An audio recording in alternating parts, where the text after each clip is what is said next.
Hello दोस्तों, तो कैसे हैं आप लोग। आशा करता हूँ कि आप लोग अच्छे होंगे और आप लोगों की पढ़ाई भी अच्छी चल रही होगी। तो जैसे कि हम जानते हैं, हमने देखा है अपने प्रीवियस लेक्चर्स में एमसीक्यूज़ की प्रैक्टिस हमने की थी काफ़ी सारे। तो अब थोड़ा थ्योरी बेस्ड भी हमें देखना चाहिए, क्योंकि खाली एमसीक्यूज़ प्रैक्टिस करते रहेंगे तो उससे भी हमारा एग्ज़ाम नहीं निकलेगा। तो हमें थ्योरी पे भी उतनी ही कमांड होनी चाहिए जितनी हमारी एमसीक्यूज़ पे हो। तो आज का हमारा सबसे पहला टॉपिक है इसमें फिजियोलॉजी ऑफ कॉन्सेप्शन।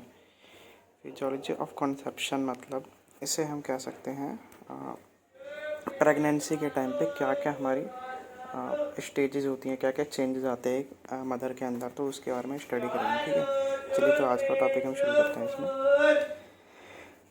इसमें हम देखते हैं सबसे पहले मैटरनल फिजियोलॉजी। मैटरनल फिजियोलॉजी मतलब मदर की फिजियोलॉजी हम देखेंगे, मदर के अंदर क्या क्या चेंजेस आते हैं।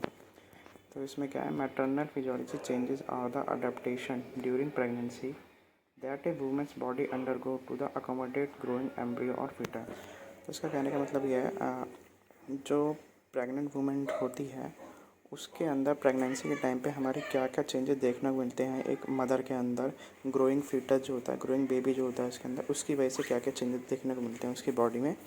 तो उसकी हम इसमें स्टडी करते हैं मैटरनल फिजियोलॉजी में। ठीक है, तो चलिए इसमें हम देखते हैं क्या इसमें दे रखा है सीरियस चेंजेस ड्यूरिंग प्रेगनेंसी। इसमें क्या होता है, हमारा ब्लड वॉल्यूम इंक्रीज हो जाता है बाय 30 to 50%। मैटरनल फिजियोलॉजी में क्या होता है, मदर का जो ब्लड वॉल्यूम जो होता है 30 से लेकर 50% तक हमारा इंक्रीज हो जाता है प्रेगनेंसी के टाइम पे।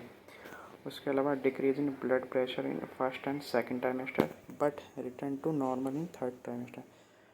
मतलब ब्लड प्रेशर जो होता है हमारा मदर का, वो हमारा डिक्रीज़ होता है फर्स्ट और सेकंड ट्राइमेस्टर में। फर्स्ट ट्राइमेस्टर मतलब तीसरे महीने में, और सेकंड ट्राइमेस्टर मतलब छठे महीने में। तो हमारा ब्लड प्रेशर डिक्रीज़ होगा, लेकिन ये हमारा नॉर्मल हो जाएगा कब, जो हमारा तीसरा महीना लगेगा ना, और सॉरी तीसरा महीना, थर्ड ट्राइमेस्टर जो होगा, थर्ड ट्राइमेस्टर मतलब जो 9वां महीना होगा उसमें हमारा नॉर्मल हो जाता है।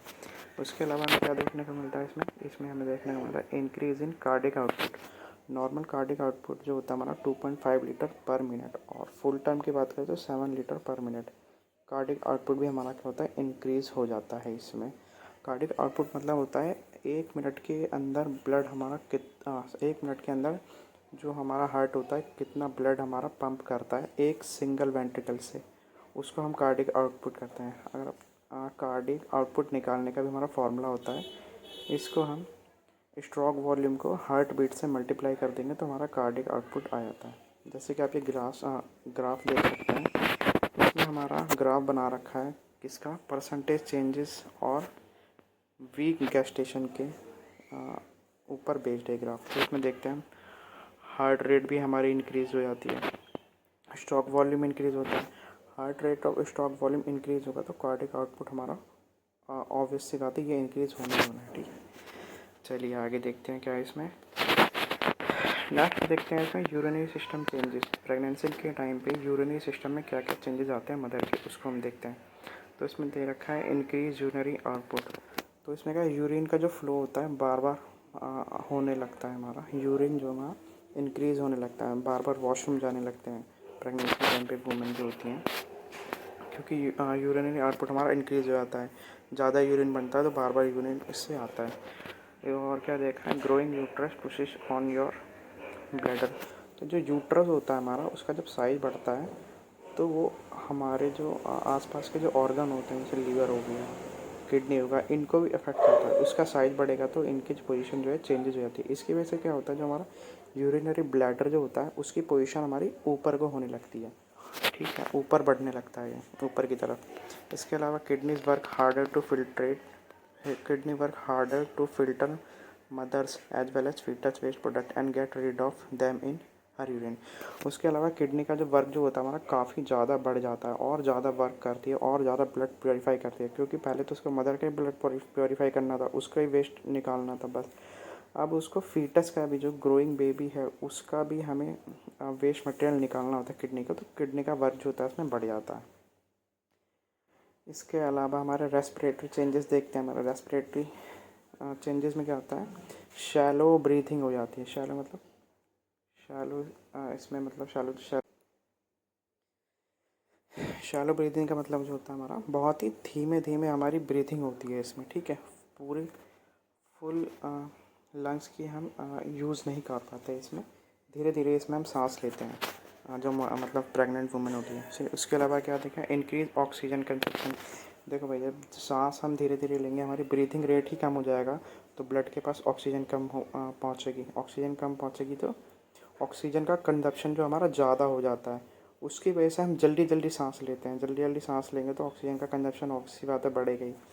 फिर उसके अलावा क्या है, हमारा rate of breathing increase slightly. मैंने बोला ना, जैसे कि ऑक्सीजन का कंजप्शन हमारा बढ़ जाएगा तो ब्रीथिंग रेट हमारा बढ़ जाएगा। ज़्यादा जल्दी जल्दी सांस लेंगे तो रेट ऑफ ब्रीथिंग बढ़ जाती है। उसके अलावा डायफ्राम जो होता है राइजेज हो जाता है हमारा 4 सेंटीमीटर और रिड्यूस लंग कैपेसिटी। और जो हमारा डायफ्राम जो होता है हमारा, वो क्या होता है, ऊपर की तरफ उठ जाता है।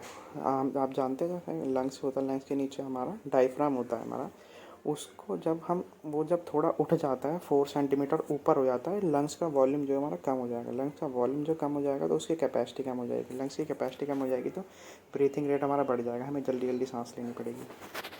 तो इसलिए ये चेंजेस आते हैं इसमें, ठीक है। वुमेन में feel short of breath as pregnancy proceed. जैसे मैंने बोला कि वुमेन प्रेगनेंसी के टाइम में वुमेन को असल क्या लगता है कि मैं उसकी ब्रीथिंग रेट जो है हमारी बहुत तेज़ हो गई है और बहुत धीरे जल्दी जल्दी सांस ले रही है, प्रॉपर सांस नहीं ले पाती वो, ठीक है। और क्या चेंजेस देखने को मिलता है इसमें, जो तो हमने बात करी, जैसे डायफ्राम जो होता है हमारा ऊपर की तरफ एलिवेटेड हो जाता है और कंप्रेस्ड हो जाता है, इससे कुड़ जाता है। लंग्स हमारे कंप्रेस्ड हो जाता है due to growing uterus. Uterus growing करता है तो सारे ऑर्गन्स को अफेक्ट करता ही है। इसके अलावा हमें क्या देखने को मिलता है, मेटाबॉलिक चेंजेस में हमें क्या देखने को मिलता है, इसमें है बेसल मेटाबॉलिक रेट इंक्रीज जो होता है 15 to 20%। बेसल मेटाबॉलिक रेट जो होता है हमारा वुमेन्स का, वो इंक्रीज़ हो जाता है, उन्हें भूख बहुत लगती है, 15 to 20% हमारा इंक्रीज़ हो जाता है। Energy requirement does not increase, ये इंपॉर्टेंट पॉइंट है इसमें। बेसल मेटाबॉलिक रेट तो हमारा इंक्रीज़ हो जाता है, बट एनर्जी रिक्वायरमेंट जो होती है वो नहीं बढ़ती हमारी, ये इंपॉर्टेंट पॉइंट है इसमें। नहीं बढ़ती हमारी कब तक, फर्स्ट एंड सेकंड टाइमेस्टर तक हमारी एनर्जी रिक्वायरमेंट, मतलब तीसरे और छठे महीने तक हमारी कोई भी एनर्जी की रिक्वायरमेंट नहीं बढ़ती, खाली बीएमआर बढ़ता है हमारा। और थर्ड ट्राइमेस्टर में ही, मतलब 9वें महीने के आसपास हमारा ये इंक्रीज़ होता है 200 kilo calorie per day in the third trimester. तीसरे महीने में जाके हमारा एनर्जी रिक्वायरमेंट हमारी इंक्रीज़ होती है। कितनी एनर्जी की रिक्वायरमेंट होती है इसमें हमारी इंक्रीज होती है, 200 किलो कैलोरी पर डे हमारी इसमें रिक्वायरमेंट होती है, ठीक है। चलिए नेक्स्ट आगे देखते हैं क्या है इसमें। आगे है वेट गेन की बात कर लेते हैं। वेट गेन में क्या होता है, हमारा नॉर्मल वेट गेन जो जाता है हमारा प्रेगनेंसी में, जब हमारा 11.4 मतलब 11.5 से लेके 16 किलो के आसपास हमारा वेट हमारा बढ़ जाता है प्रेग्नेंट वूमेन का, ठीक है। जिसमें भी हमारा जिसके अंदर 5 किलो जो होता है हमारा, 5 kg जो होता है हमारा फीटस का होता है, placenta, membranes and amniotic fluid जो होता है हमारा फीटस के सराउंड में अम्नियोटिक फ्लूइड जो होता है, उसकी वजह से हमारा 5 किलो वेट तो हमारा ऐसे बढ़ जाता है। उसके अलावा rest is maternal stores of fat and protein and increase intra and extra vascular volume. उसके अलावा जो मैटरनल जो मदर होती है उसके अंदर फैट जो बढ़ जाता है, उसकी वजह से वेट बढ़ जाता है, ठीक है। जिसकी वजह से हमारा फैट बढ़ता है, प्रोटीन बढ़ता है, increase intra and extra vascular volume, इसकी वजह से हमारा इंटरनली वॉल्यूम जो होता है हमारा बढ़ जाता है, तो इसकी वजह से वेट गेन होता है। इसके अलावा मूड चेंजेस देखने को मिलते हैं, बहुत चिड़चिड़े से हो जाता है, कुछ मन नहीं करता, ठीक है।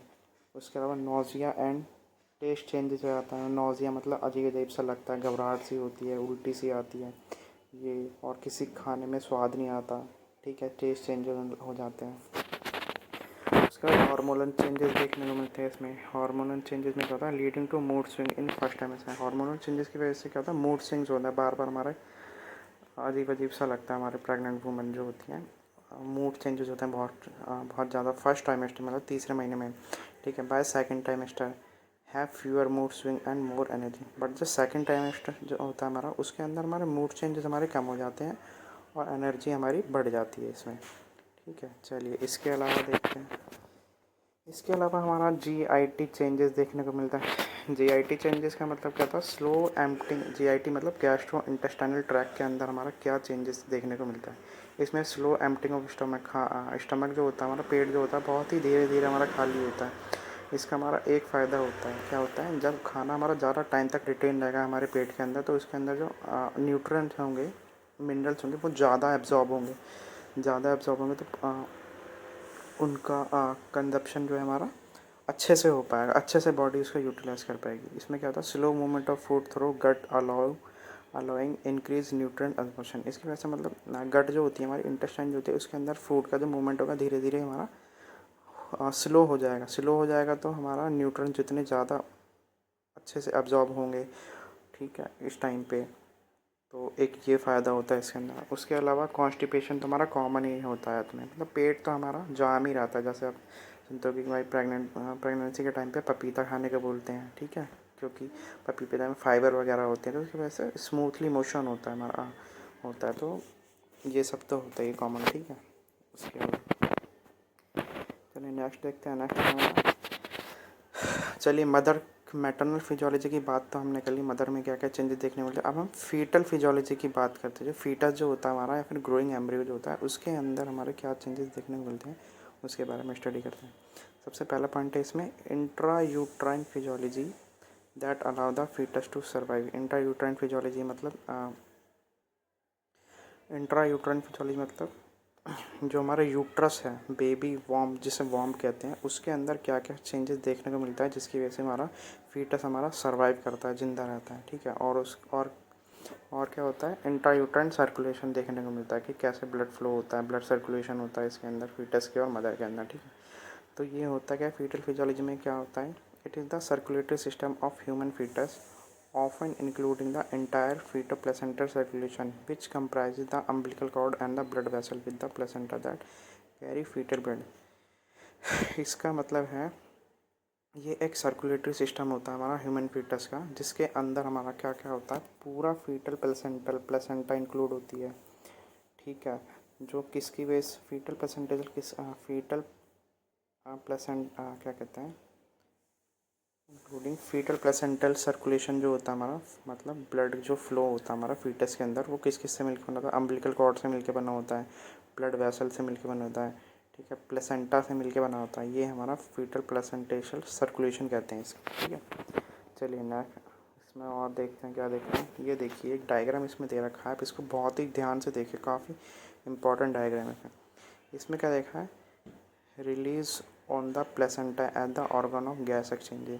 प्लेसेंटा जो होता है हमारा किसकी तरह काम करता है, एक ऑर्गन होता है हमारा प्लेसेंटा हमारा वॉम्ब के अंदर, जिसकी वजह से हमारा गैसेस एक्सचेंजेस होते हैं प्लेसेंटा से, न्यूट्रिशन एक्सचेंजेस होते हैं, मेटाबॉलिज्म एक्सचेंज होता है, ठीक है, और एक्सक्रीशन भी होता है, मतलब जो बेबी हमारा एक्सक्रीट करता है, खाता है पीता है, और जो भी हमारा वेस्ट प्रोडक्ट होता है, यूरिन का होता है या फिर उसका जो पॉट वगैरह होता है, वो इसके थ्रू ही एक्सक्रीट होता है हमारा, ठीक है। इसी को हम फीटल प्लेसेंटेशल सर्कुलेशन कहते हैं, ठीक है। इसमें आप देखें जैसे यहाँ पे दे रखा है, अम्बिलिकल कॉर्ड दे रखी है, ठीक है, ये बंधी होती है हमारी नाभि से और प्लेसेंटा से होती है, इसी के थ्रू हमारी गैसेस एक्सचेंजेस होती हैं, ठीक है।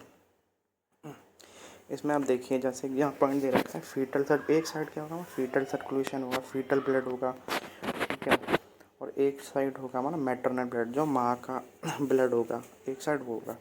तो मैटरनल सर्कुलेशन से क्या होगा, हमारा ऑक्सीजन और न्यूट्रिएंट्स हमारे आएंगे फीटल सर्कुलेशन में, बेबी को जो जो रिक्वायरमेंट होगी हमारी प्रोटीन की, मिनरल्स की, आयरन की, सब मिलेगा माँ के ब्लड से, ठीक है।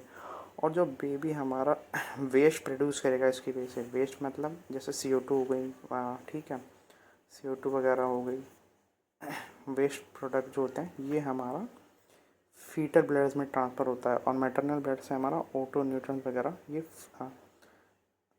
फीटस के पास आएगा, और फीटस में जो वेस्ट प्रोडक्ट होगा वो हमारा मैटरनल ब्लड के पास चला जाएगा। ऐसे हमारा एक्सचेंज होता है, हमारा किसके थ्रू होता है, ये हमारा प्लेसेंटा के थ्रू होता है, ठीक है।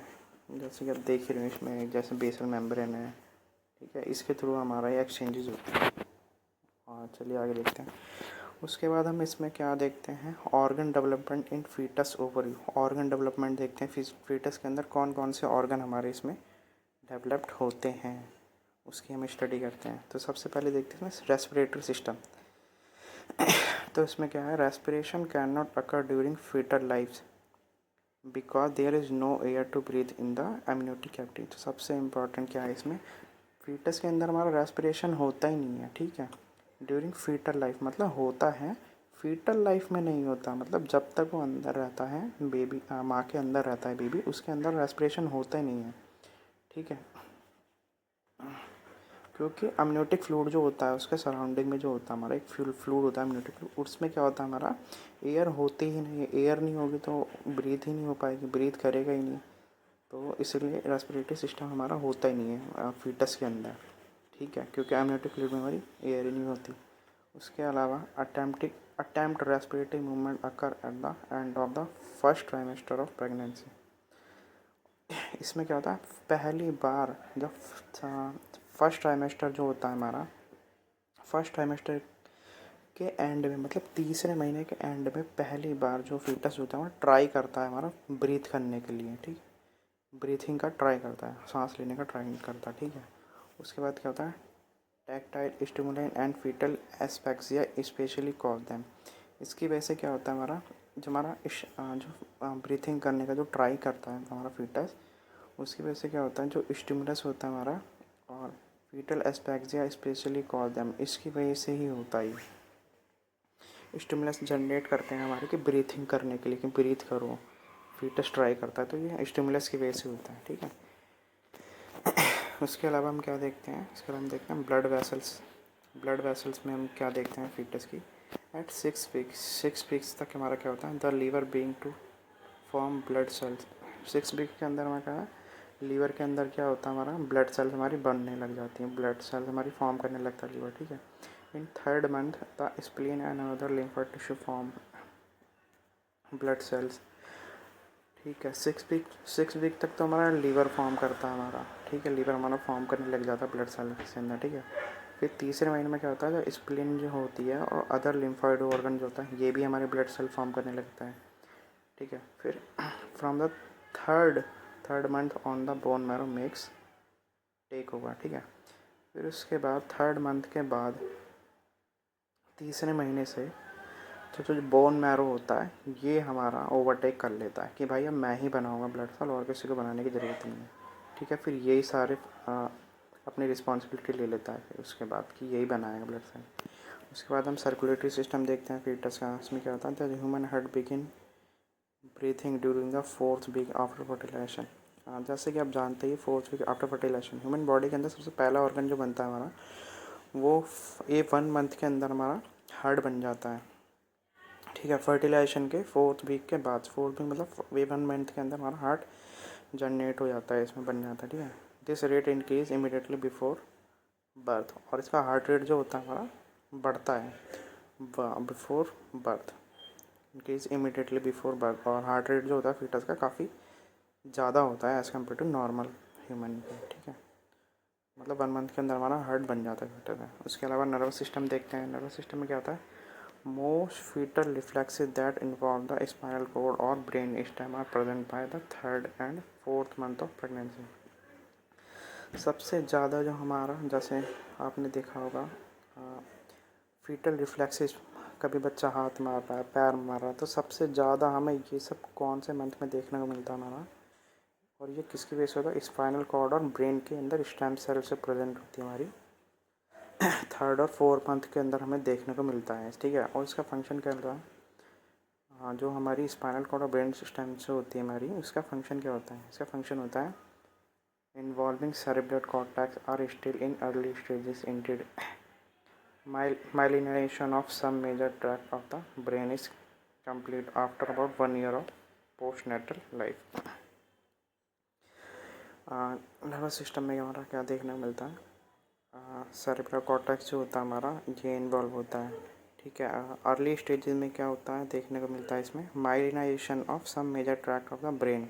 मतलब माइलिनाइजेशन एक शीट होती है, माइलिन शीट होती है, पता नहीं आपने शायद दवाई पढ़ी नहीं पढ़ी, मेरे को कोई आइडिया नहीं।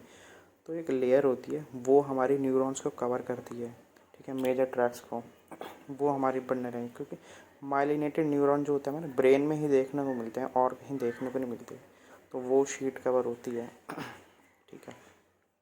चलिए उसके अलावा देखते हैं गैस्ट्रोइंटेस्टाइनल ट्रैक्ट में हमें क्या देखने को मिलता है, तो mid pregnancy the foetus begin to ingest and absorb the large quantity of nutritive food. Mid time में, प्रेगनेंसी के मिड टाइम में, मतलब जैसे 4 साढ़े 4 महीने के आसपास फीटस क्या होता है हमारा, फीटस हमारा खाना खाना शुरू करता है, ठीक है, स्टार्ट कर देता है। और खाना ऐसे नहीं खाता कि भाई दांतों से चबा रहा है और रोटी खा रहा है, वो नहीं। तो उसके सराउंड में अम्नियोटिक फ्लूइड जो होता है उसको ही अब्जॉर्ब करने लग जाता है, उसको ही पीने लगता है amniotic fluid. During the last 2 to 3 month gastrointestinal function approaches that of the normal neonate, ठीक है। उसके बाद ड्यूरिंग लास्ट 2 से 3 महीने जो होते हैं हमारे, तो गैस्ट्रोइंटेस्टाइनल जो होता है हमारा approaches that of the normal neonate. तो लास्ट के 2-3 महीने में जो फीटस जो होता है उसका जो गैस्ट्रोइंटेस्टाइनल ट्रैक्ट जो होता है हमारा, मतलब क्या कहते हैं इसे, क्या बोलें इसे, कि उसका मतलब डाइजेशन वगैरह सब कुछ एकदम नॉर्मल होने लगता है, ठीक है। क्योंकि वो पहले ही स्टार्टिंग से इंजेस्ट करने लगता है अम्नियोटिक फ्लूइड से, तो उसका धीरे धीरे डाइजेशन ठीक होने लगता है। जैसे आपने सुना होगा कि बच्चे के मुंह में पानी चला जाता है, आपने सुना होगा बहुत से कि हाँ भाई बच्चे ने पानी पी लिया, तो डॉक्टर ने उसको रख रखा है उसमें, मशीन में रखते हैं किसी और, पता नहीं जो मर्ज़ी करते हैं। तो ये वही फ्लूइड होता है जिसमें बच्चे को अपने न्यूट्रिएंट्स मिलते हैं, मिनरल्स मिलते हैं, इसी को पीने से ही यही उसका खाना होता है, ठीक है। चलिए सर्कुलेटरी सिस्टम की बात करें। सर्कुलेटरी सिस्टम में हमें क्या देखने मिलता है फीटस का, द ह्यूमन हार्ट बिगिन, अरे ये तो पढ़ लिया। चलिए नेक्स्ट देखते हैं, किडनीज़ के बारे में देखते हैं, फीटस किडनी में क्या देखने मिलता है। एबनॉर्मलिटी और impairment of 80% of amniotic fluid. Kidney के अंदर में क्या देखने को मिलता है फीटस की, एबनॉर्मलिटी देखने को मिलती है और impairment of 80% of amniotic fluid देखने को मिलेगा हमें बस। फीटस की किडनी के अंदर में खाली एबनॉर्मलिटी और इम्पेयरमेंट ऑफ अम्नियोटिक फ्लूइड ही देखने को मिलेगा, क्योंकि बच्चा वही खाता है तो वही होगा, उसकी किडनी वही फिल्टर करेगी। Kidney function greatly reduce amniotic fluid formation. Kidney function greatly reduces amniotic fluid formation and can be fetal begin excreting urine in the second trimester which around for 70 days। मतलब इसमें हमें क्या देखना मिलता है, foetus की जो किडनी होती है वो हमारा अम्नियोटिक फ्लूइड जो होता है उसको कम करने लगती है, ठीक है, उसको उसका फॉर्मेशन ही कम करने लगती है, फॉर्मेशन कम करने लगती है। तो उसकी जगह क्या होता है, फीटस जो होता है हमारा एक्सक्रीशन, यूरिन एक्सक्रीट करने लगता है, ठीक है, किडनी की वजह से, क्योंकि इसके मोस्टली सारे ऑर्गन तो बन ही आते हैं। तो अब वो एक्सक्रीशन जो करता है, यूरिनेशन वगैरह जो करता है, वो अपनी हेल्प से ही करता है, खुद से ही करता है, ठीक है। अब अम्नियोटिक फ्लूइड की उसकी ज़रूरत नहीं होती। तो वो किडनी उसका यूरिन फॉर्मेशन में हेल्प करती है, ठीक है। मतलब अप्रॉक्स सेकेंड टाइम से, मतलब अप्रॉक्स तुम्हारा 6 मंथ के आसपास की किडनी हमारी प्रॉपर फंक्शन करने लगती है फीटस के अंदर, ठीक है। चलिए आगे देखते हैं, आगे क्या है इसमें, आगे है इसमें लेबर मतलब जो लेबर पेन वगैरह होता है उसके बारे में देखते हैं। इसमें क्या है, a physiological process during which the foetus membranes umbilical cord and placenta are expelled from the uterus. Labour मतलब डिलीवरी को ही कहते हैं, ठीक है। इसमें क्या होता है, ये हमारा फिजियोलॉजिकल प्रोसेस होता है जिसके अंदर हमें क्या देखने को मिलता है, foetus membranes umbilical cord and placenta जो होती है हमारी, जब यूट्रस से बाहर आती है हमारी, इसको हम लेबर कहते हैं या फिर चाइल्ड बर्थ भी कहते हैं इसको, ठीक है। 3 स्टेज होती है हमारी लेबर की या फिर चाइल्ड बर्थ की। फर्स्ट स्टेज क्या होती है इसमें, ये फर्स्ट स्टेज जो होती है हमारी लॉन्गेस्ट स्टेज और लास्ट होती है हमारी 18 घंटे तक की होती है, ठीक है। Start with the contraction and cervix dilation and when the cervix is fully open. First stage जो होती है हमारी लॉन्गली जो होती है सबसे ज़्यादा 18 घंटे तक की हो सकते हैं। और इसमें स्टार्टिंग कैसे होती है, कॉन्ट्रैक्शन होता है यूट्रस की तरफ हमारा कॉन्ट्रैक्शन होने लगता है, पेन उठने लगता है। और जो सर्विक्स होती है, सर्विक्स का जो एरिया होता है, वॉल्यूम जो होता है हमारा, धीरे धीरे स्लोली बड़ा होने लगता है, खुलने लगता है, ठीक है। और एंड कैसे होता है, एंड होता है जब हमारा सर्विक्स हमारा पूरी तरह से ओपन हो जाता है, जैसे कि आप देख सकते हैं इसमें डायलेशन स्टेज, इसमें फर्स्ट फिगर में देखें डायलेशन स्टेज दिखा रहे हैं, देखें सर्विक्स जो है पार्शियली डायलेटेड हो रही है, ये यूट्रस है, यूट्रस में कॉन्ट्रैक्शन होगा, ऊपर से किसी चीज़ को कॉन्ट्रैक्ट करेंगे तो आगे की तरफ जाएगा ना, और बेबी जो है हमारा आगे की तरफ से मूव करता रहता है, ठीक है। सेकंड स्टेज में क्या है, ये होती है लास्ट 1 घंटे की होती है, when baby is pushing through the birth canal. इसमें क्या होता है, सेकंड स्टेज में कहता है बेबी जो होता है बर्थ कैनाल जो होता है, बेबी जब बर्थ कैनाल की तरफ आगे हमारा बढ़ने लगता है इसमें, जैसे कि आप देखिए सेकंड इसमें एक्सप्लोजन स्टेट भी कहते हैं इसमें, जिसमें बेबी ग्रोइंग देखा मतलब ऐसा लग रहा है जैसे रेंग रहा है, आगे की तरफ बढ़ रहा है हमारा बर्थ कैनाल की तरफ, इसका सर दिखने लग रहा है, ठीक है। फिर थर्ड स्टेज जो होती है शॉर्टेस्ट स्टेज जो होती है, लास्ट होती है हमारी 30 मिनट तक की होती है, और ये एंड हो जाती है डिलीवरी के बाद हमारी एंड हो जाती है। इसमें देखिए इसमें हमारा जैसे बेबी प्लेसेंटल स्टेज है, इसमें अम्बिलिकल कॉर्ड भी बाहर आ गई, प्लेसेंटा जो है हमारी सेपरेट हो गई, प्लेसेंटा हमारी यूट्रस से ही सेपरेट हो गई, अलग हो गई, और ये भी बाहर चली जाती है किसी किसी केस में। तो ये होती है हमारी 3 स्टेज होती है हमारी लेबर की, ठीक है। चलिए इसके अलावा देखते हैं, फिर इसके अलावा जब बेबी हमारा डिलीवर हो गया, चाइल्ड बर्थ हो गया और बच्चा बाहर आ गया हमारा, उसके बाद हमारा होता है लैक्टेशन। लैक्टेशन क्या होता है, लैक्टेशन हमारा क्या होता है, लैक्टेशन होता है the synthesis and injection of milk from the mammary gland. Lactation का मतलब होता है synthesis and injection of milk, milk का बनना और बाहर आना मैमरी ग्लैंड से, इसको लैक्टेशन कहते हैं, ठीक है। ये हमारा 3 मेन फेज होती है हमारी लैक्टेशन की, ठीक है। और इसको हम और भी कहते हैं लैक्टेशन, इसको हम मैमोजेनेसिस कहते हैं। मैमोजेनेसिस का मतलब क्या होता है, process of growth and development of mammary gland in preparation for milk production begins at puberty due to exposure to estrogen and is completed during third trimester। मैमोजेनेसिस का मतलब क्या होता है, process of growth and development of mammary gland. Mammary gland जो हमारे woman के अंदर mammary gland या फिर ब्रेस्ट होते हैं, जिसे हम ब्रेस्ट कहते हैं, उसके बनने का प्रोसेस को ही हम मैमोजेनेसिस कहते हैं। और ये स्टार्ट कैसे होता है, ये हमारा प्यूबर्टी की स्टेज में हमारे फीमेल्स के अंदर स्टार्ट हो जाता है ये बनना, और इसके अंदर मिल्क प्रोडक्शन हमारी स्टार्ट हो जाती है, ठीक है। और ये एंड कब होता है हमारा, और ये मैमोजेनेसिस में मिल्क प्रोडक्शन और ये मतलब ब्रेस्ट का जो डेवलपमेंट होता है, ये किसकी हेल्प से होता है, किस हार्मोन्स के एक्सपोजर से होता है, ये एस्ट्रोजन की वजह से होता है, ठीक है। एस्ट्रोजन के वजह से होता है, ठीक है। और ये कब कंप्लीट होता है हमारा, थर्ड ट्राइमेस्टर में हमारे फुल्ली हमारा कंप्लीट हो जाता है, ब्रेस्ट वगैरह हमारे बन जाते हैं हमारा, मतलब मदर के अंदर, फीटस के अंदर नहीं, मदर के अंदर ही हमारे कंप्लीट हो जाता है मैमोजेनेसिस, मतलब मैमरी ग्लैंड वगैरह बनना, ठीक है।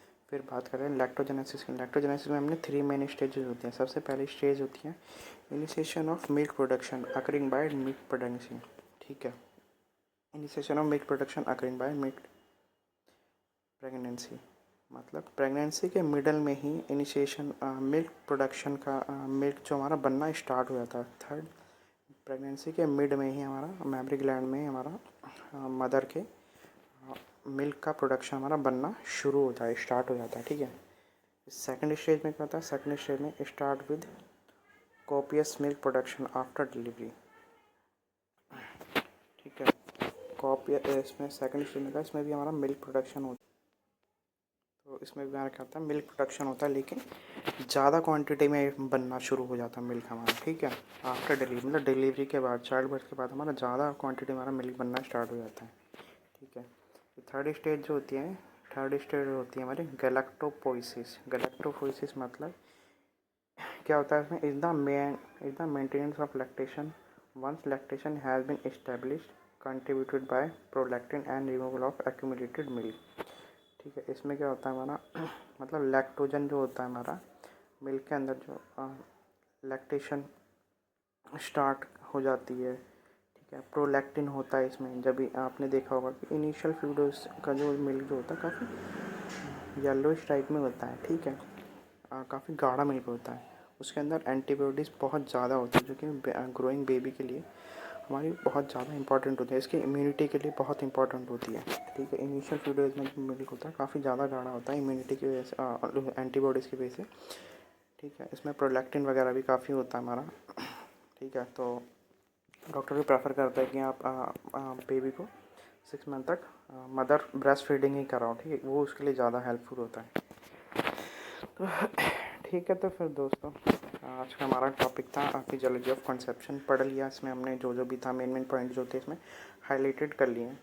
मेरे हिसाब से और तो इसमें कोई ऐसा पॉइंट है नहीं जो मैंने इसमें शायद मैंने लैग कर दिया। अगर आपको लगता है कोई पॉइंट मैंने इसमें मिस कर दिया हो या आपको लगता है कि कुछ टॉपिक अभी भी इसमें कवर होने चाहिए तो प्लीज़ मेरे को कमेंट करके बताइए, कमेंट सेक्शन में मेरे को बताइए। अगर आपके कोई डाउट है या कोई पॉइंट है जो मेरी तरफ से मिस हो गया हो तो प्लीज़ मेरे को बताइए, मैं उसको फिर नेक्स्ट वीडियो में कवर कर लूँगा। फ़िलहाल के लिए आप पढ़ते रहिए और स्वस्थ रहिए, अच्छे से पढ़ाई कीजिए। और जैसे कि आपको पता ही होगा कि एग्ज़ाम डेट भी हमारी आ गई है। मोस्टली आरआरबी के जितने भी एग्ज़ाम है हमारा दिसंबर तक उनका शेड्यूल है, तो ये मेरे ख्याल से जैन या फ़ेब तक हमारा हो जाएगा। तो अभी तो काफ़ी टाइम है हमारे पास, जब तक सिलेबस भी कवर हो जाएगा और काफ़ी अच्छी खासी प्रैक्टिस भी हो जाएगी। बट आप पढ़ते रहिए, ऐसा मत सोचिए कि जब एग्ज़ाम डेट आएगी तभी हम पढ़ना स्टार्ट करें। अभी से पढ़ना स्टार्ट कीजिए, क्योंकि क्या होता है चीज़ें जो धीरे धीरे फिर भूलने लगता है। एक शॉर्ट टर्म मेमोरी जो होती है हमारी, वो फिर इतनी ज़्यादा बेनिफिशियल नहीं होती है जितनी लॉन्ग टर्म होती है। तो अब अभी से अगर पढ़ना स्टार्ट करेंगे धीरे धीरे धीरे जाकर फिर वो आपको वहाँ एग्ज़ाम तक रिटेन रहेंगे। ठीक है, ओके, थैंक यू।